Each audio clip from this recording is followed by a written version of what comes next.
This is from the late 80s or early 90s. I was about 6 or 7 years old. My sister, who was around 14 or 15 at the time, was babysitting me. We lived in a small West Texas town, the kind where everyone knows each other. It was a cold winter night, around 8 p.m. We were home alone, sitting in the living room, the common room, watching one of those gritty true crime shows like 48 Hours or Hard Copy.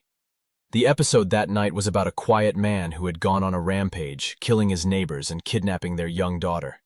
It was the kind of story that already leaves a pit in your stomach. Now, here's what the layout of the room was like. On one side, we had floor-to-ceiling windows and a large glass sliding door leading to the backyard. With no lights outside, all you could see was your own reflection in the black glass. On the other side was the front door, solid with a glass storm door outside of it. About 45 minutes into the show, right as they were talking about the manhunt for this killer. Bam, bam, bam! Someone starts pounding on the front door. We screamed, just absolute terror. Then, silence. We sat frozen in the glow of the TV and the kitchen light coming from down the hall. We tried to calm ourselves. Maybe it was just the wind knocking something over on the porch. After all, West Texas gets wicked winds. But just as we were beginning to calm down, we heard the storm door slowly close, which meant someone had opened it to knock, meaning someone was on our porch. I'll never forget what happened next. We sat there, paralyzed. My sister crawled to the TV and turned it off. Click. The room dropped into an even deeper silence, dimly lit only by the light from the kitchen. Then I turned around to look at the back door, and right in that moment, the doorknob started to turn. Someone was trying to come in. It was locked, but only the handle lock, not the deadbolt.